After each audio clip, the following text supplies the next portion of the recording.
विद्यार्थी मित्रांनो, क्रिश टॉक या यूट्यूब चॅनलवर तुमचं स्वागत. तर विद्यार्थी मित्रांनो, भूकर मापक म्हणजेच भूमी अभिलेख विभागाकडून जे भूकर मापकाचे जे पेपर झाले होते जे नोव्हेंबर-डिसेंबरमध्ये, तर त्या परीक्षेचा निकाल अजून जवळजवळ 65 ते 70 दिवस झाले आहेत.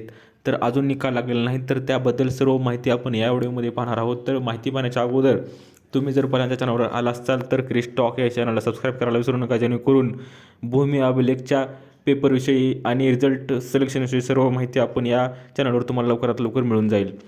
तर विद्यार्थी मित्रांनो, लक्षात घ्या, जसं की भूकर मापकाचा पेपर जो झाला होता तर त्याचा निकाल अजून लागलेला नाही आणि त्यात आपण पाहू शकता की भूकर मापक गट क जवळजवळ 903 जागासाठी घेतलेल्या परीक्षेचा निकाल 90 दिवस उलटूनही जाहीर झाला नसल्याने उमेदवारामध्ये ज्यांनी पेपर दिले आहे त्यांना अस्वस्थता वाटत म्हणजेच अडचण निर्माण झाली आहे. कारण की परीक्षा होऊन आता जवळजवळ 90 दिवस झालेले आहेत आणि महसूल मंत्री चंद्रशेखर बावनकुळे यांना निवेदन देऊनही तात्काळ निकाल जाहीर करण्याची मागणी केली जात आहे.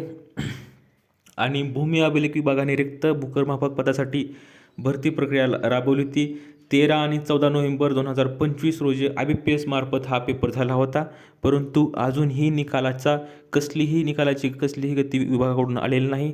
आणि त्यात आपण पाहणार आहोत की कंपनीमार्फत ऑनलाईन परीक्षा घेण्यात आली होती आणि नियमानुसार परीक्षेचा निकाल काही दिवसात लागणे अपेक्षित होते.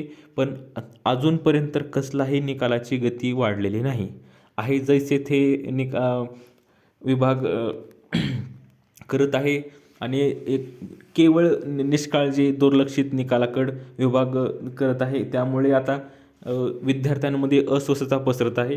तर आज 3 महिन्यांहून अधिक काळ झाला आहे तरी अद्याप निकाल लागलेला नाही. त्यामुळे राज्यातील हजारो विद्यार्थ्यांचे भवितव्य टांगणीला लागले आहे. आणि असे निवेदनात उमेदवारांनी म्हटले आहे की परिश्रमाने अभ्यास केलेल्या विद्यार्थ्यांमध्ये अनिश्चिततेमुळे मानसिक तणाव वाढत असून करिअरचे नियोजन करणे कठीण झाले आहे.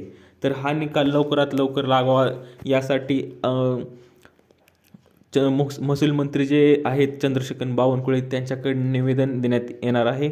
तर मला तर वाटते जवळजवळ आता निकाल लागायचं झालं तर जिल्हा परिषदेची आचारसंहिता आहेत तर अजून 5 ते 7 तारखेदरम्यानच्या पुढेच निकाल लागू शकतो. कारण की आचारसंहितेमुळे मला सध्या तरी भूमी अभिलेख विभाग हे दिरंगाई करत आहे, सध्या तरी हे स्पष्ट आहे.